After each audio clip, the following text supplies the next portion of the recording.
The following presentation was recorded live at the Richmond Marriott in Richmond, Virginia for the 29th Annual International Association of Square Dance Callers Convention.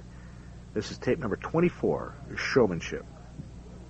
All right, it's just about 10:45, and so we can get started.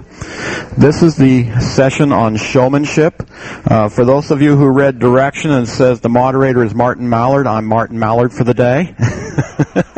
Junior. For those of you that don't know me, I'm Larry Davenport, and we have two distinguished panelists that I'll introduce a little bit more briefly. To my immediate left is Tom Miller, and to my far left is Tim Marriner. To start this off, just remember, we will have some opportunities for questions and answers as we go through, but what we will make sure of is that you get your voice on the microphone, so we'll run around, make sure we have this microphone, which is portable, so we'll take care of that. I want to start off by just a couple of general comments, if you will. Showmanship is one element of a caller's skill set. It can do a lot of things. What occurred to me as I was making some notes for this is it can set the tone for your evening. It can raise the energy level of the dance. It can just create the energy and the fun that you really want to have happen on the floor. Another thing I want you to think about as we go through this process of thinking about showmanship and watching and learning from Tom and Tim is that every caller in this room is a showman. Some of you may say, no, I'm really not a showman, but really, some are simply more accomplished than others at showmanship. Showmanship is stage presence. It's relating to the audience. It's anything you do on the stage. It's anything you do off the stage. Really, when you're interacting with your customers, if you will, you are always on stage, and you really should never forget, professionalism, how you behave, how you act. It's always noticed, and it's always part of what goes into what kind of a show that you put on. Everyone can develop better showmanship, and I think some principles to think about as we go through thinking about this. Number one, really important, is be yourself. Number two, develop a style you are comfortable with and that works for you. Learn from others, but don't copy others. You really are not them. You are yourself. And so you may say, wow, I wish I could do that. And if it's not you, just leave it at that. I wish I could do that, but go on and do what really is for yourself. So once again, today we have two panelists, and Tom Miller is a full-time caller, has been calling for 28 years. He records for Hi-Hat, and he's an all-around good guy. A nice hand for Tom, if you would.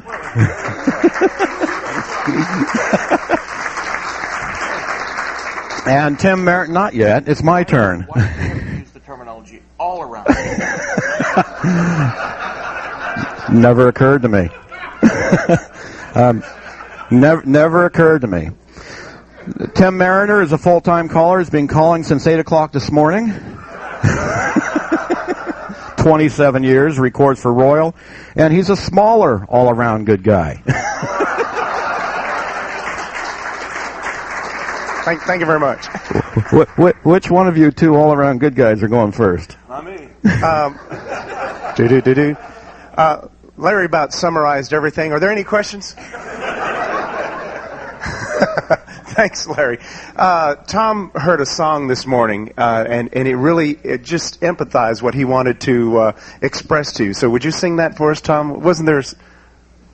Oh, no, he doesn't have a song. I thought he was going to burst into song here up front. Anyway, Larry described a few aspects of showmanship, and when we talk about showmanship, all the many years of running and doing these panels, they've talked about showmanship in regards to prior to the dance, at the dance, after the dance, on the stage, and after parties and things of that nature. And if you were to get a hold of all of those tapes and listen to all of there's going to be some great material in all of that. So we're going to take a different aspect of it, though, today than what maybe they've approached it in the past. What we'd like to do is take a look at the different types or elements of different types of dances, rather. So here's the thing. First of all, we have visitation tips. You have demonstrations. You have one-nighters, first-nighters, new dancer sessions, club dances, guest dance, state conventions, national conventions, and festivals. And I think that's kind of a hierarchy of how things go. At all of these functions, there are aspects of showmanship that affect each one of these degrees or different types of or venue, let's call that, for lack of a better word right now.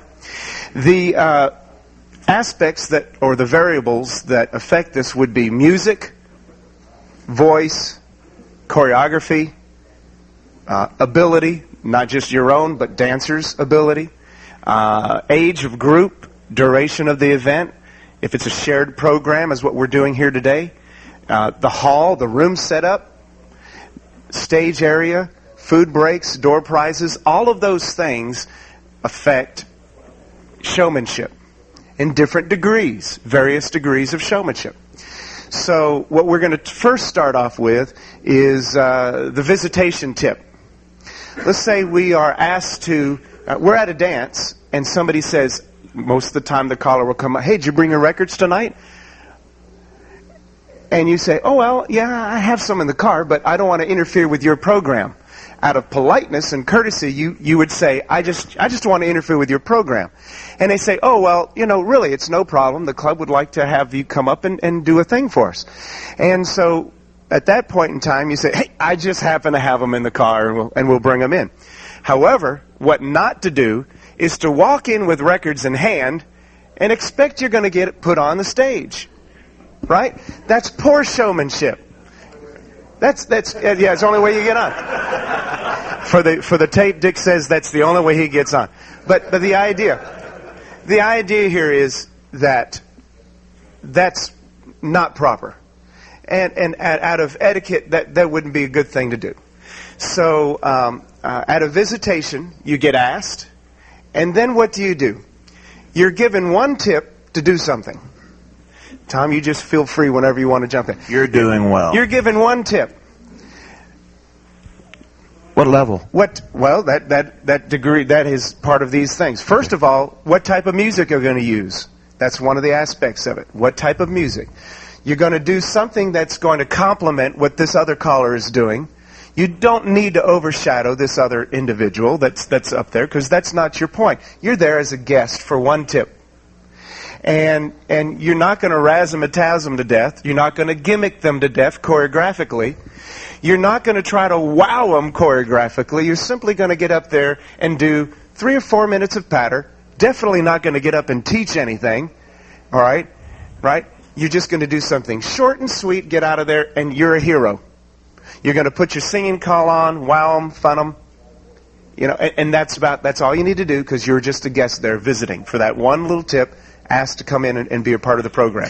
Now, if you're not sure, you know, like if you're fairly a new caller or somebody that's not sure how those people dance and singing calls is your forte, you might want to just dance them just for a couple of minutes of doing a little bit of patter, and then do a couple of singing calls. You don't want to take advantage of that 10 minutes or 12 minutes that you may have to override what's happening in the rest of the evening, whether it's a theme dance that they might have or whatever. So you have to go in, take the time that you have, make yourself look good, and walk away, but still having that caller that's calling that dance still be, per se, the star of that evening. Right. How many dances have you also been to? Let's say you're not wearing a caller's badge, but people know that you're a caller, even though you're not in the area. Why is that? Is it your demeanor, how you dress, the rapport? You can't dance. That's not true. They're saying the callers can't dance. I don't believe that. So there is a demeanor. There is something that we have as callers because we're leaders. And there are people that say, well, aren't you a caller in this area or something like that? Yeah, well, I have and I do. And that's, well, then word gets around and, hey, there's a caller in the group.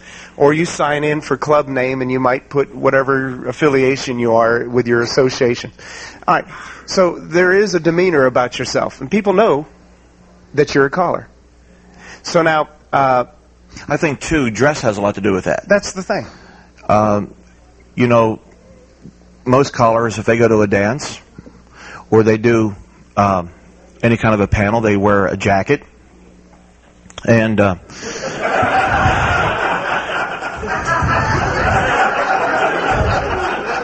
so basically, dress has a lot to do with it. I want you to feel comfortable, And as soon as you have a person walks in your dance hall, that he's in a three-piece suit with no badge or anything, the first thing that's going to come across their mind, he's a caller, because the average square dancer doesn't wear a three-piece suit to a square dance.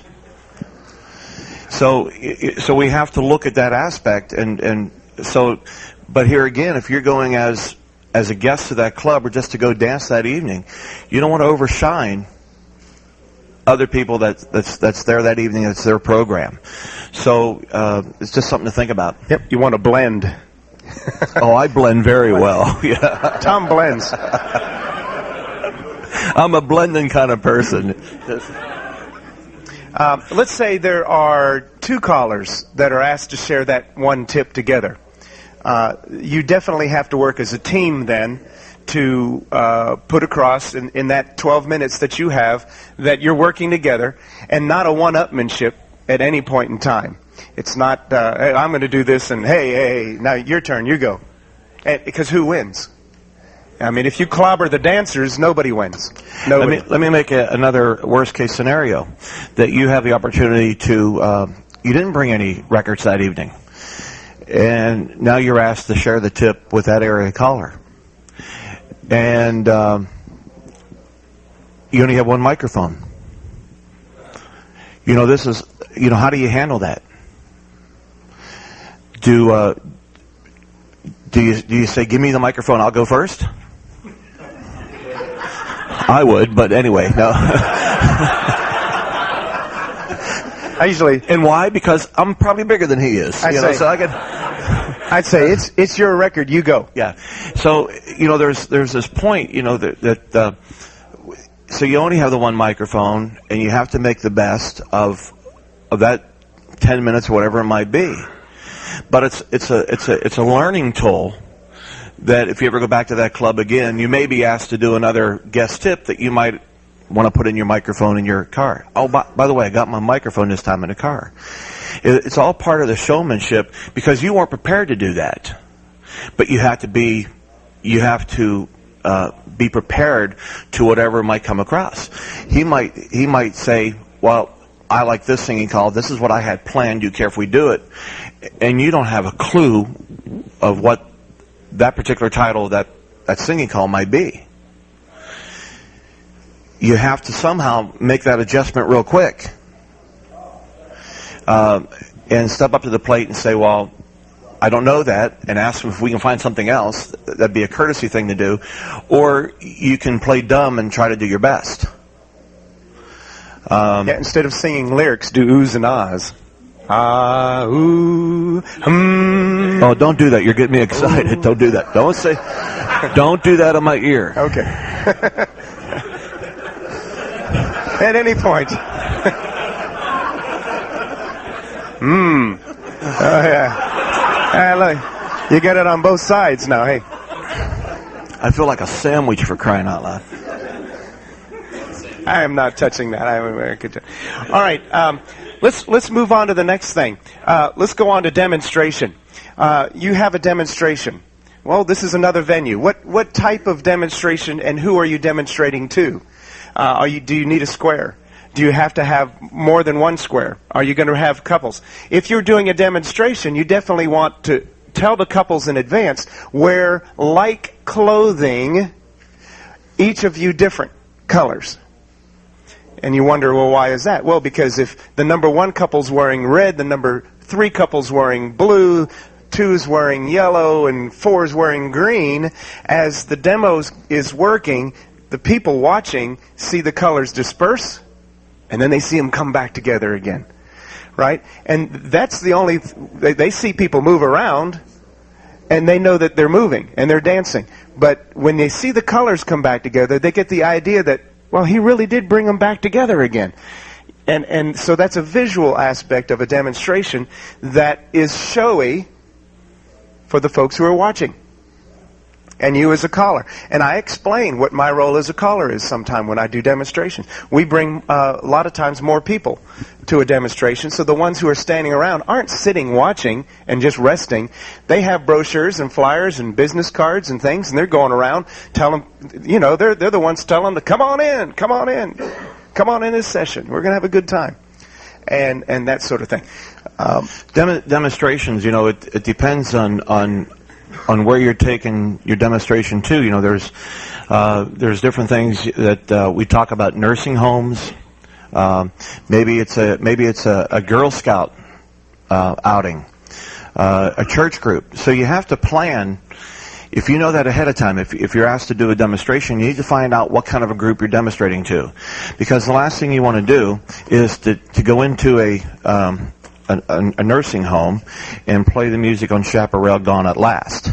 You know, that's nearer to God are thee. You know, this thing is connected here. I've never seen one of these. It's wired. It's wired. So how much do they cost? About $6.50. It's pretty cool. It's a bread tie. There you go. But no, but anyway, it's you know, it's music. So if you're talking about the nursing home, something that you don't want to, of course, you try to do the upbeat type of music, but being that you're working with a nursing home, you want to deal with something that they're familiar with, especially to get your program, you know, off onto the start. And here's a good example right here. This is an ESP 508. These records can be obtained at Bill Hyman's booth. That's where you got them. That's where I stole them from. I mean, that's where I got them from. It's called Old Fashioned Girl. The people that's at the particular nursing home, that's going to be familiar to them, so they can relate. And the first thing you do is now you just not got the people that's in the demo square dancing, but you've got everybody around that is watching this particular event. Tap their toes, singing a song, whatever it might be. And you can even do an interaction with the people. That's all part of the showmanship, to get the people on the outside to sing with you. If the ones that aren't dancing or can't get up to dance, they can tap their feet and sing along to the taglines. You know, you go to a Girl Scout outing. This is a song you don't want to play. This is it's called Third Rate Romance. You know,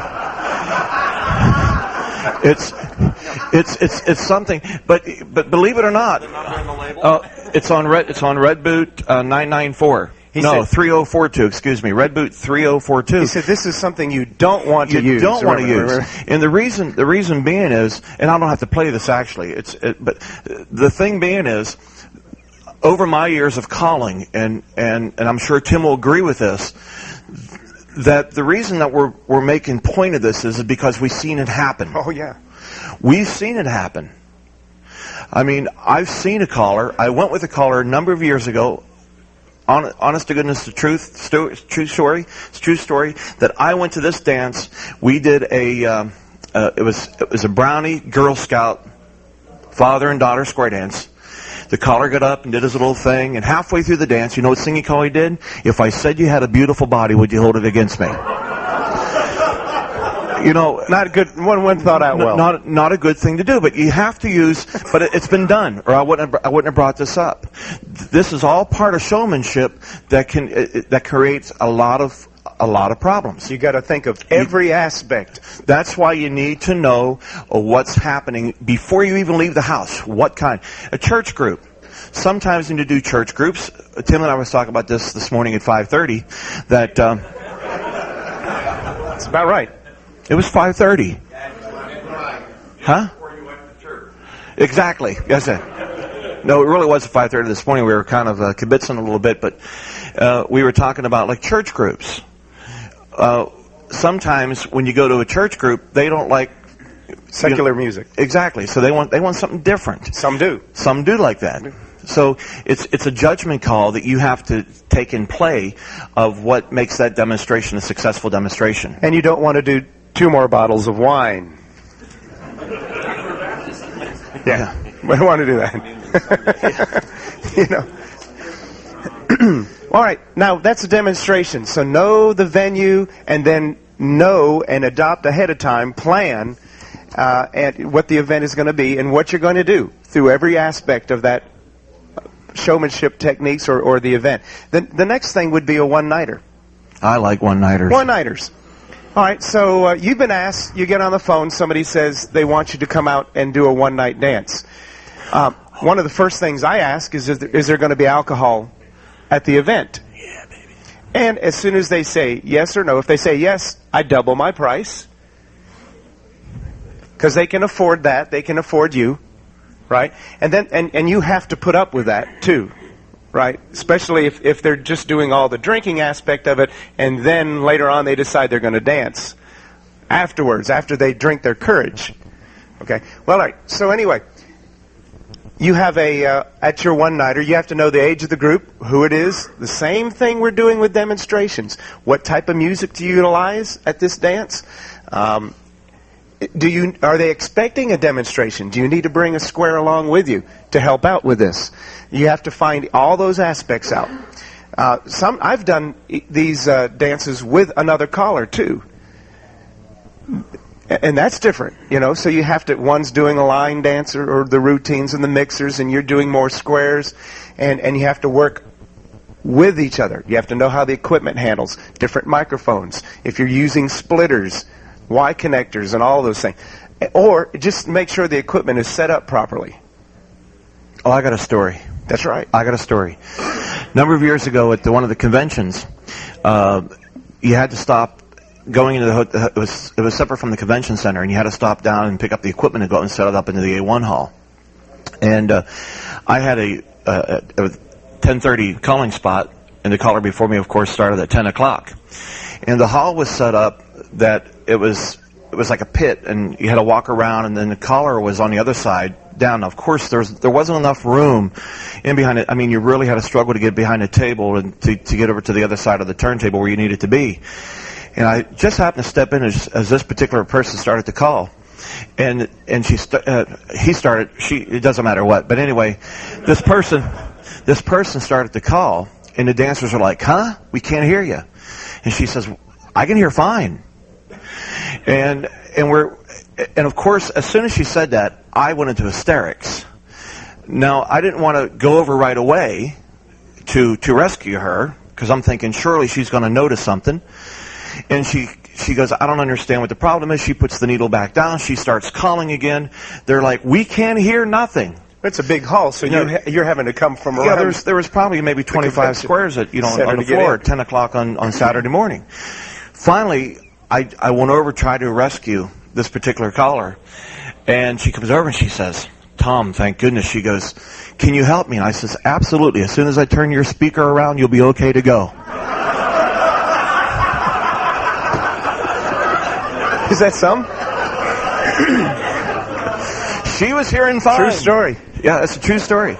But so you have to know your equipment, you know, and it happened, you know. So of course I couldn't call the next 30 minutes, you know, and but anyway. Let's take a look now. Let's go on to we're talking about the one-nighter. The next thing would be, what if it's your first nighter? Now, by that I mean your first class or new dancer group session. Definitely, you have to make it fun, because you want these folks to come back. For some people, it might be their first taste of what square dancing is. They were bribed or dragged, as many of us were, to our first event, and you have to right off win them. You really do. So you have to be careful with the type of music that you're going to use again, what type of choreography that you want to handle these folks, and how long you want to keep them on the floor. You need to set the trend as soon as you get to your first night. You know, it's just like your first nighter as well as your first class night. What needs to happen is that you have to set the mode of what's going to happen. And if you come up to your microphone. If you come up to your microphone, and here again we talk about showmanship of stage presentations and so forth. If you're standing there and you're looking lurchy, okay, let's get on the floor. It's time to dance. Let's make a big circle. Yeah, please do that. There's nothing there to build.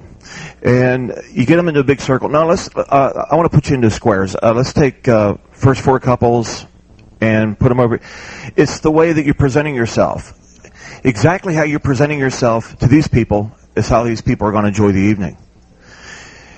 And it doesn't look good in your part because they're the person, you're the person that they're expecting to give them a good time and show them what needs to be done. If you're going to stand up there and look lurchy and you don't look nice, and Cousin Lurch. I think that's what it's coming from, right? It doesn't matter. Even if I stand upright, I still look lurchy, so it doesn't matter. But the idea here is all right, and we've seen it too, where the caller says, "All right, let's get a big circle," and nobody moves, and then he says, "Yeah, come on, let's get on the floor and let's get started." And then he gets a little frustrated. He says, "Gosh, guys, we got to get going here. Come on."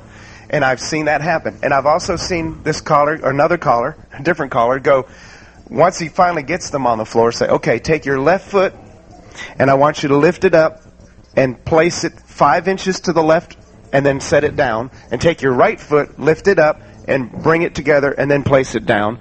And repeat that again and again. Instead of just saying walk or circle left." He's trying. Honestly, he thought he had to teach circle left. And all right, but now, all right. So what Tom just did he explained, and what we were explaining is one approach. The other approach is you put the music up and get something pumping. This is, I can't even pronounce it. It's Fitzgideus. Fitzgideus On Sting Records. And the number is 5 1 0 5 10. It's a Canadian record. 510A. A is that side. B is the other side, Tom. All right. Anyway, so you got the music. Put the music up and say, "Hey, gang, come on in. We're going to get things started now." All the guys, get yourself a lady, put her on the right-hand side, make a big circle. Come on in. Let's join in. We're going to have some fun tonight. And in my voice, it's telling you, let's get out there. The music is going to have a good time. Now, even if you have happy music, you can leave it on there. You put it on back if you would. Okay. Even if you have that happy music, you would think that that's going to bring the dancers. But if you're still like, you have to.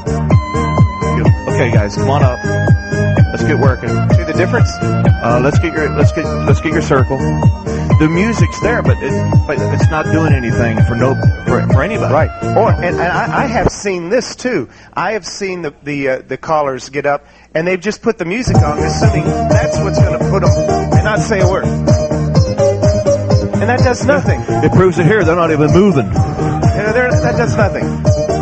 All right. So there it is with your first nighter. You need to get these people on the floor and enthusiastic, and you have to make them win. We have a question. We need a microphone for a question. I'll take that one. Okay. He was close. On a first nighter, I usually... Did you notice how you wanted to get that microphone out of Tom's hands?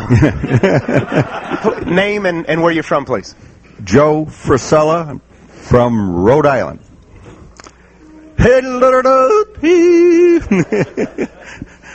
However, when on the first night, Tom, wake up. I hate guys that yodel. On the first night, what I usually do is, and everyone, I can't imagine people getting up if you tell them to get up, no matter how happy you are.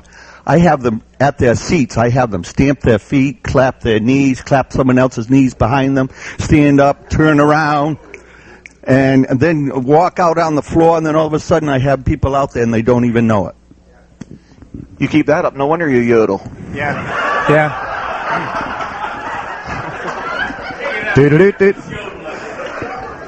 The only thing I would be concerned about that in that aspect is very rarely are the folks all sitting down and in a ring watching.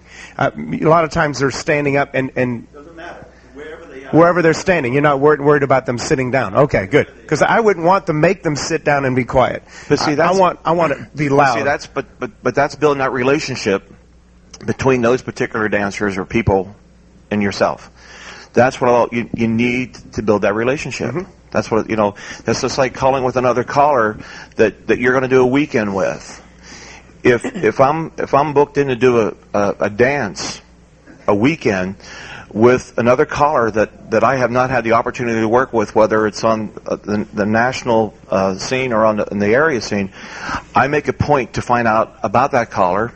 I may even pick up the phone and call him to get to know him before the weekend, just so I can go in that weekend not in the blind. That's, so you have to build that relationship between the dancers, and doing exactly what has been mentioned is a great thing to do. All right, so now we're talking, that's the first nighter. Let's move up the ladder a little bit to a different venue, which is going to be the new dancers sessions, which, common nature is class. All right, don't want to use the word class anymore, but that's what it is. We all know what that is. But we can politically correct the term, so it's new dancer session. All right, you're at this class, and all right, and let's say you have them for 30 weeks or however long you're running your sessions. You have to still leave those folks every week wanting to come back. You have to make them win. Beating them to death is just going to, they're going to lose, and they're going to get frustrated and say, I've had enough of all this puzzle. It has to be like a potato chip. They just can't have one. They want more. And you constantly got to treat every week as basically, you heard this many times, as a first nighter. There's quite a few callers, believe it or not, in the country that when they do new dancer sessions, that when they go there, they don't do singing calls for them. There's a lot of folks that don't. And the reason being is because they don't know how to work 5 or 6 basics into a singing call of what they've done. They said, well, we don't know how to do a corner possession with only the... Well, who said you have to do a corner possession in a singing call? So this is all part of the showmanship. You have to treat these dancers every tip. If it's a workshop and they've already been dancing, maybe at the beginning, at the end, or something like that, because you want to try to get to more material. But that's all part of trying to make everybody happy and to let these people know that there's something out there for them, that they can be welcome into the activity. Then they know they go to the other caller, they might get something different. So it's always to do a singing call or something to that effect, and expand on that will come back making you look like the true hero when it comes to that. You expose the dancer to the call, right? They have to learn it by repetition, and you have to keep exposing them to the call, and eventually it absorbs. And Ed Gilmore said 4 hours of practice on one call. Eventually they retain that one call. 4 hours of practice on one call. So let's say we've just taught ladies chain. Not yellow. We've just taught ladies chain. In order to put the dance into the marching that you've just walked them through, you put the music on, say, hey, we're going to do the same thing but to a different piece of music. Hold on. I got tired of this one. Let's put another piece of music on. And this is ESP Locomotion. Let's read the number before we put it on the turntable. It's so hard. 156. We were going around in circles looking at that label. So this is Locomotion. And you apply what you just taught them, into the singing call. As Tom said, it doesn't have to corner progress, but it could. All the way to the middle of the great big holler. Join hands, circle to the left, let's go. Circle to the right, go the other way around. And depending on where you are in classes, you can do anything. Face the corner, element left, promenade home. And maybe you can sing song the lyrics or not. But now you're into the choreography side of it. We know it takes X amount of beats to do this particular call you just taught them. You know that new dancers are going to take more to do that call. It's going to take more beats because they hear the call, They have to translate it, process the data, and go, oh, it's this one. And then they do. All right, so their reaction time is going to be slower than a dancer that's got already 4 hours of experience on that one call. So you adjust the choreography to allow for that, with more up to the middles. Heads into the middle, and you come on back. Head 2, ladies, chain across. Turn a girl. Here we go now. Now chain her back. If somebody has to stand, that's okay. They've at least executed the call properly, and if they didn't, well, you need to go, okay, take the right hands and get on by Curtis Stairs. Yeah, great. And when everybody's there, then you move up to the middle and come on back or what have you. So you have to be able to adapt, modify, adjust to the people that are in front of you. At the same token, here again, how many times have you seen callers get halfway through the singing call and they make a mistake and they say, wait a minute, we have to start over? Oh, yeah, why? It has happened. It has happened because that caller gets in that rut, and they practice that singing call over and over and over. Yep. And they say, well, here's a singing call here. Okay, that's going for being my plus group because that has a plus figure in it. They don't change the thing, so they can't do that particular song for a new beginner dance. You know, and we know that it's 64 beat phrases and whatnot, right? But if somebody makes a mistake and you help them get through, you're not in that 64 beat phrase. Maybe you have to progress 2 corners or don't progress at all. But the idea is get them dancing to the music and shuffling the feet to the rhythm and the beat. And let them have fun. Let them win. That's the showmanship techniques that we're trying to get across, the fundamentals. All right? So there's your new dancer session, week after week. Eventually you've won them over. You need to get out on the floor and have a rapport with those people too. Is that not a showmanship technique? In between, during the breaks, you got to get out there and encourage them all the time, saying, hey, you guys are getting that. That looked pretty good over there.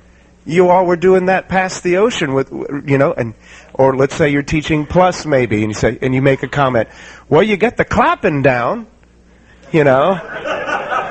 And they laugh, and okay, well, so there are ways to have fun. And it's no more, it's no more difference if you're teaching and you see that someone's having trouble. It's a nice gesture on your part. It's also part of showmanship to get off the stage and say, keep your square. I'll be right over to help you. You may not want to do that on the microphone because people's going to see it anyway. So you say, hold your square, I'll come over, and you actually do hands-on. And people really appreciate that. They don't forget that. For you to get down off the stage to take that time. But that's your job. That's what you're supposed to do. Right. And you don't reprimand. You don't call people on the floor all the time. And Tom, this is the last time I'm going to show you right and left through. I've heard that. I've heard it. You know. Or this is week number 30 and you still don't know right and left through. I've heard that too. All right. You don't need to do that, gang. You just got to let them win. All right. That's the new dancer session. Let's say now you've been called to go to a club and to do a club dance. But that's a square dance club. Right. I just want to clarify that. All right. So now you have to prepare a whole evening's worth of material, records, and all of those sorts of things, and you want to dress accordingly, right? There's a group that I know, they have their anniversary dance, and I know they're all going to be wearing purple, so I'm going to take out my little plum jacket and put it on because they're going to say, oh, you thought of us again with the color. Yeah, sure. It's those types of things. You have to know the event. If it's a dress-up thing, dress up. If it's something they're all coming as hobos and you feel comfortable dressing like one, you can do that too. Or not. But the idea here is people are going to be expecting you there to lead them. And if it's an anniversary dance, you're going to do things for that group. You know there's going to be more announcements and thank yous and whatnot, so you have to plan the event at a club dance. What's that, Tom? Nothing. I'm just... Oh, okay. So at a club dance, again, you have a whole evening to develop something that you want to do. You're invited to come in. And it's very important to hear again, it's your obligation as a caller to know if you're asked to come into a different club to call. It's your obligation to find out if it is a special theme dance, if they're having a Mexican night, or if it's a Christmas dance or St. Patty's Day dance, you know. You have to, so you should know that. And ask when you're being asked to do that dance. That's when you need to ask. If you fail to do that, then call the club up and ask them for flyers. Usually, if it's going to be some sort of a theme dance, they'll send you a flyer. Then you can prepare. Even you don't have to call anybody. You can just be prepared when you get there. Also, I want to touch something on real quick. You know, we talk about. Go back to the new dancers. How many has ever been in this scenario that you've been asked to do a Saturday night club dance, and it's a plus dance, and they say that they have their new beginners there. Yeah, the beginners are going to be there too. Now you had planned, you know, thinking of what you're going to be doing for the plus dance, but now you've just been told that the new dancers are going to be joining you every tip. You as a caller need to backpedal and start thinking now, how can you entertain not just the plus dancers, but now you have to entertain. So it all becomes a scenario that sometimes it will come across your lap that will happen. And you have to act, you know, you can't say, well, I wasn't prepared for it. Sorry, your new dancers can't dance tonight. You know, I didn't bring singing call records with that choreography in them. Yeah. I've heard it said, if it's not as written, we can't use this record. Well, you saw that we just put locomotion on, and we didn't do whatever the figure was on here. It didn't matter. And the people were singing in the background. It didn't matter. So once again, the choreography that you're going to utilize for that group, you don't want to hit them hard. You're just there for one evening, but you want to fun them and stun them. You still want to have a few gimmicks and things of that nature that you want to use during the night, but you don't want to overdo anything. You do need to find out what program type of dance they're looking for. If it's plus, if it's mainstream, if it's something more or something less, you have to be aware of that. If you come across a call that they don't know, let's say it's Box the Nat, and their caller doesn't use Box the Nat, so therefore they decide they don't teach Box the Nat to any of those dancers, and that's being done. There's no need for you to call a whole evening's worth of Box the Nats, because who wins? And that, again, who wins? If they don't know Box the Nat, avoid it. Just, okay, I'm going to pass through and a U-turn back, and here we go.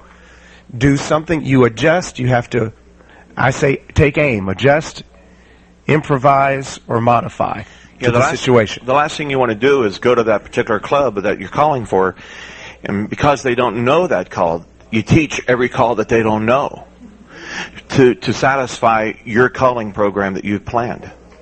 That's been done. It's no difference than when you do a guest tip at a visiting club that you went to dance to and you were asked to call. You don't want to get up and teach a particular call. But we do have that scenario out there that there is callers that goes out and calls and teaches something new every tip. It's still happening. It's an interesting point. Tom and I both are area callers. We just happen to be, I guess, blessed with being called from around the world to do other things too. But we all have programs at home that we operate. We teach beginners and whatnot. And I just want to let you all know that, because we are trying to do our part in our areas to bring in the new dancers, and we're struggling just like everybody else is at home trying to do that. But now I've had guest callers come in when I'm out of town, and I have a mainstream group, and I come back and find out he taught teacup chain to them while I was gone. And now they're raring to do teacup chain every week. Now, we took all that time to learn teacup chain. What do? You're put in a bad situation by somebody that used poor judgment. And you It's just probably said, because there was a singing call that he wanted to sing all the lyrics to, there's Teacup Chain. and it does a teacup chain. Right. So, And I apologize for doing that. I didn't mean to do that. I mean it, Tom. You're the last time. It just felt good at the time. So you don't want to do things that are counterproductive at a club dance that are against the wishes of the group or the other caller. You're there as a guest. You're there once. Now, now here's another thing. As a role of maybe we're going to another state or something like that, we do have to entertain maybe a little more. We have to entertain because we want to get hired back. We want to get asked back. And so you're going in as a guest caller to a group, and let's say it is out of town or across town or something. You want to get asked back, so you want to do a performance that will allow them to call you back and say, hey, come on, we want you back to do our next one next year because we really enjoyed you this year. You say, well, I appreciate that. Another thing that's really important, too, is if there are other callers in attendance, you thank them for coming. That's showmanship. It's professionalism, too, by saying, hey, I'm really glad that you guys took the time to come out tonight. Be sure to thank the round dance leaders, the guest callers, any dignitaries that are there. It really is. You need to do those things. Keith has a question. We have questions.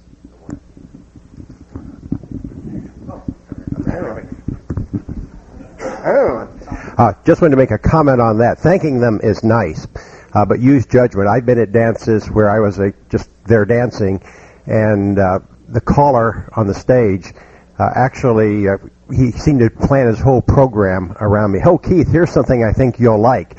And this was a number of years ago. And the dancers, I think, were thinking, well, they didn't know who Keith was probably. And it was more that he was trying to prove to the dancers, or to prove to me that he knew all this tricky stuff. And I felt that he was ignoring the dancers. So you got to use judgment, which I think that word we've heard before, judgment. Absolutely. All the way to the back.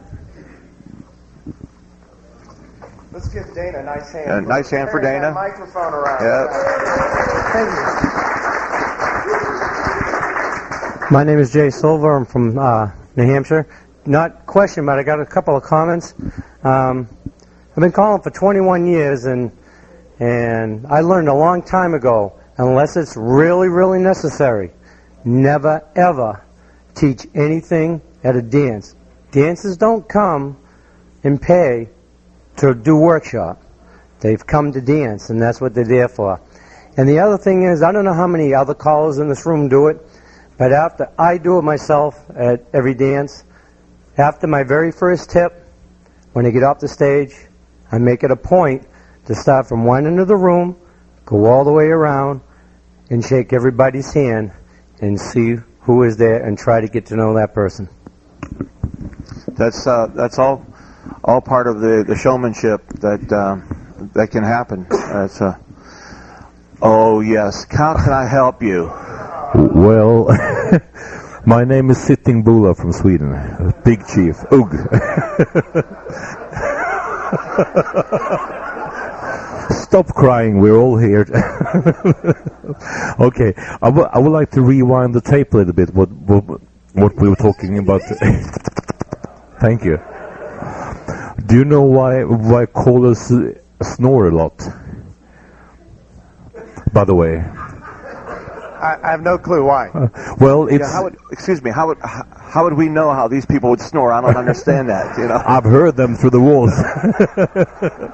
No, that's because during the daytime they talk so much, so during the nighttime they have to rewind the tape. Thank you. No, and let's go back to the track again.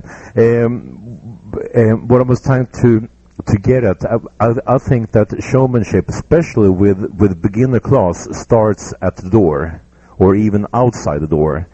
I mean, there is a saying that you never get a second chance to make the first impression. I think the first impression is right outside the door. So I try to, if possible, to having one or two people standing outside the door to say, not to discourage people from coming in, but saying, "Hi, nice to see you. Really, come on in, see how we're doing this." That's a sort of halfway through getting people to stay.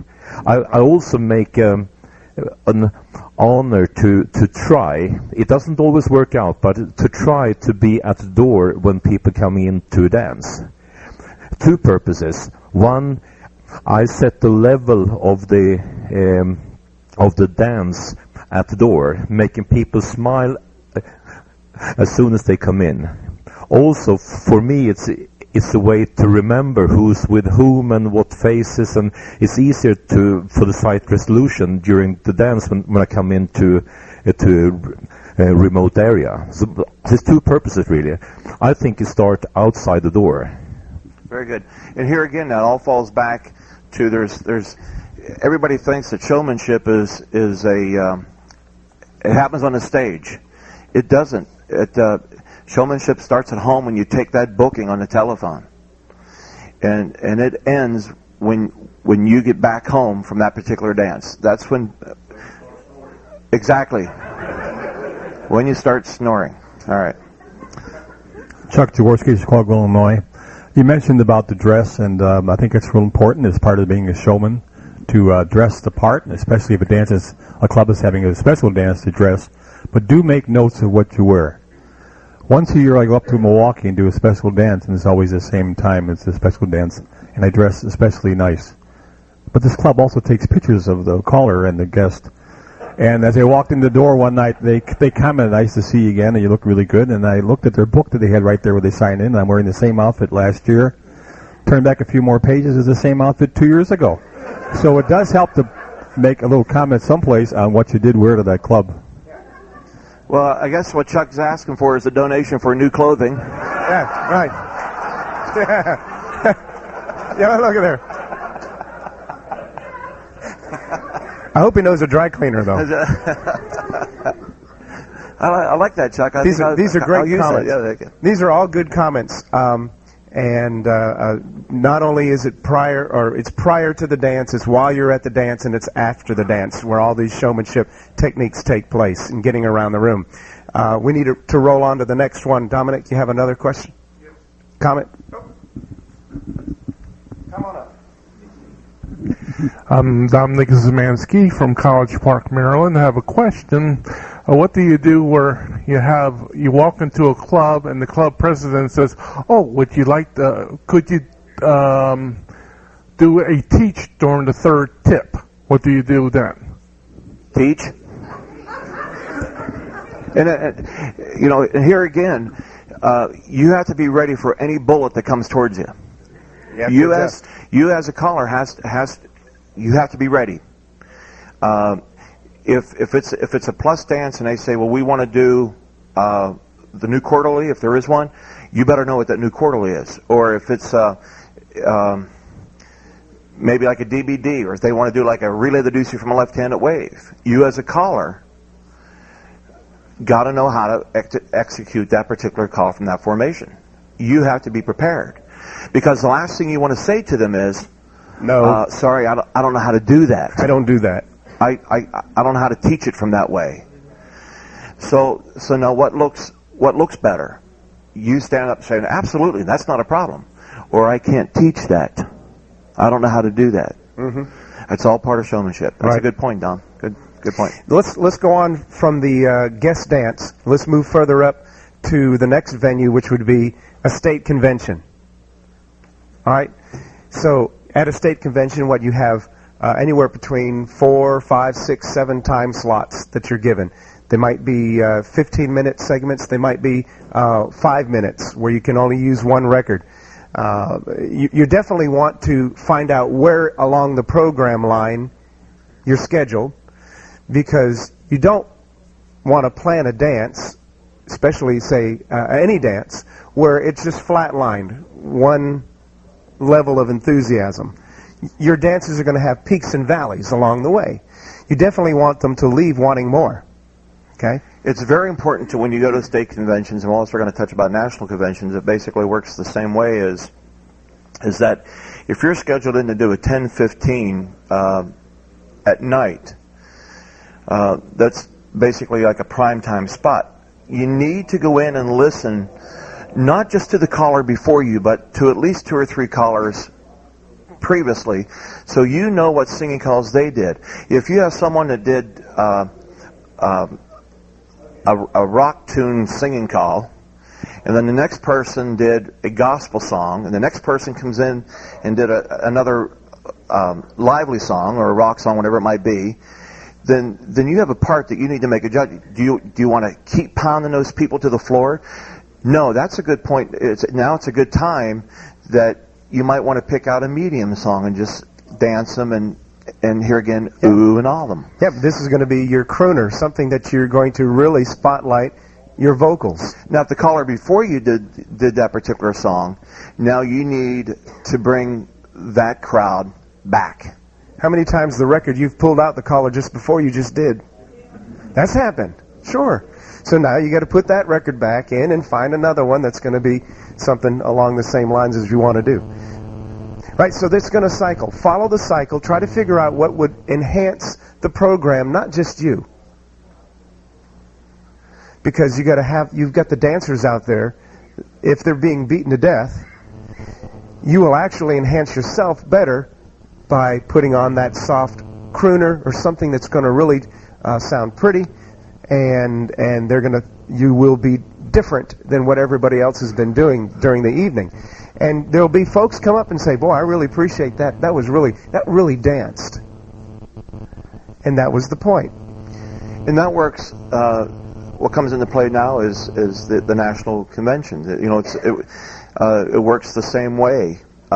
Here again, at the national, you might only have 5, maybe 10-minute spots to come up and shine. Here again, you need to go back, look to see who's calling before you, watch what he's doing and how he's working the crowd and so forth. And that, here again, it becomes a judgment again of what needs to be done.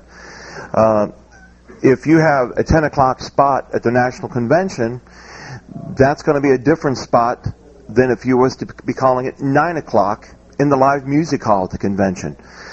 That's going to be a different way of approach your singing calls, because now you're dealing with live music versus a 10 o'clock calling spot where the people are still coming in, the hall's not full.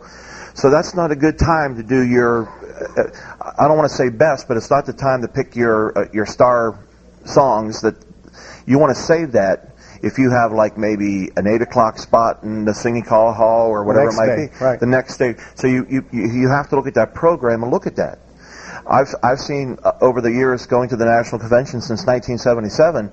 I've been watching callers. They get up at 10 o'clock in the morning, and they're doing maybe 4 squares on the floor because it is pretty early. A lot of dancers don't like it, and they're up there, Oklahoma, it's a nice job, but there's nobody there to appreciate it. But 5 sets in front of you. And those people are going to walk away because now they know they have a full day ahead of you. But by the time they get to 5 o'clock in the afternoon, they're going to forget who they danced to at 10 o'clock in the morning. So what needs to be done, you need to look at that. You need to pull your reins back a little bit and say, well, I'm going to save Oklahoma because now I'm calling it 9 o'clock in the plus hall. Mm-hmm. That's where you want to do. That's where you want to do your show tunes or whatever you may want to call them. And we're talking to music here, not just singing calls, but your patter records too. What if it's a workshop event? You're going to have to pick something that people are going to be listening to. That's less busy. All right. This record here is okay. This record here is called "Now I Can Dance." It's on Down Under Records. It's number 102, and I use this record as a means for workshop material. Why? Because it's soft, it's quiet, people can think, and they shuffle their feet. Heads move into the middle and back, do the right or left through, turn the girl. All right, so there it is. You've set the mood, and let's say that's your patter record. Choreographically, depends also on what you utilize. If I'm at a state or national convention, how many of you are going to start doing all the sight calling, you know?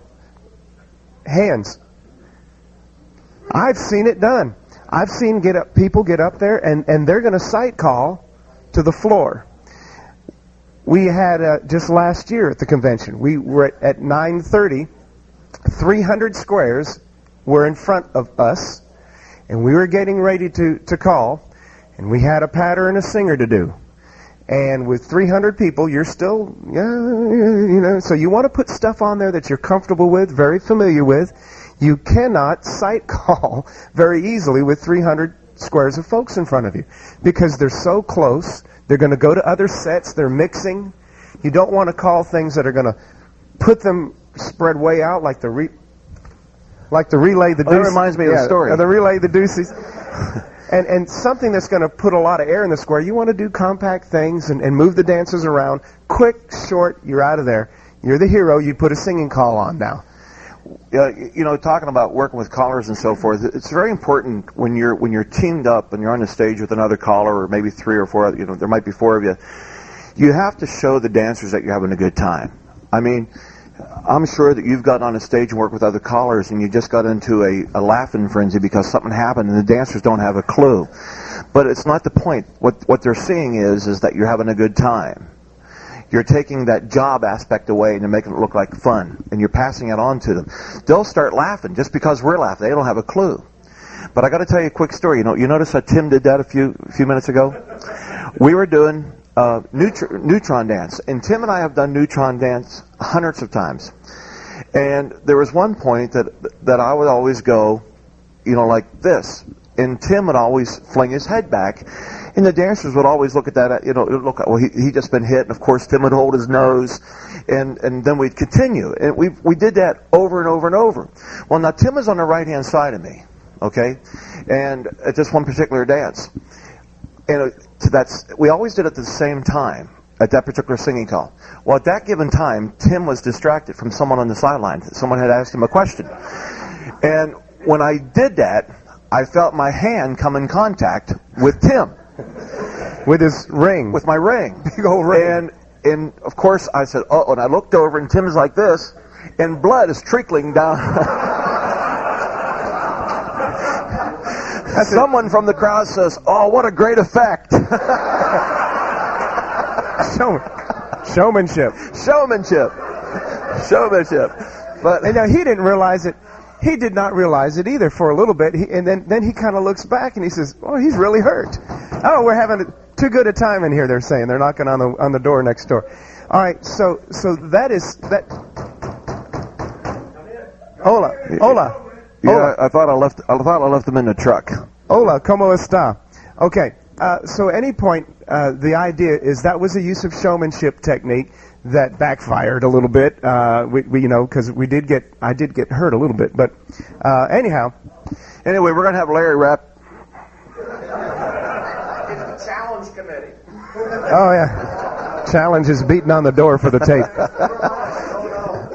Because we're having too good a time in here. So, the challenge people are knocking on our walls to come in and showmanship. I like that. I like that. Anyway, so we have discussed here this morning shortly the different venues of the aspects of the activity and all the different variables that affect showmanship, the different degrees of showmanship for all of those.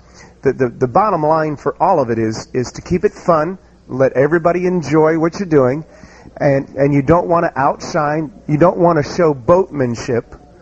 That's not it. You want to be professional and courteous and have good showmanship techniques. Smile. All of those things will create fun so that you can get back and come back and do it again. A double smile. Yeah. Wait. You should no. Don't laugh. You should see his triple smile. Wait. Good. Hold on. No. You don't want to see that. I take that back. You're telling. Yeah, I'm sorry. All right. You've heard a lot of information over the course of the last hour or so, and I think Tim has done a nice job of summarizing there, but just some other things to keep in mind, what I said at the beginning. What you heard today is for everybody. Don't think it's just these guys. It's for everybody in the room. And you can incorporate this into your style, but be yourself. Here comes the challenge committee. All right, for the sake of the tape, what you just heard was the challenge committee coming in. They had been banging on the door, on the wall. I guess we were having too much fun in here, and so they came in and they actually took our PA away from us. So instead of putting dead space on the tape, we've come back just to let you know how it turned out. Once again, a big thanks for Tim Marriner and Tom Mallard. They did a super job. Everybody should be able to take this tape and get something off that you can use in your own program. Thanks a lot for listening.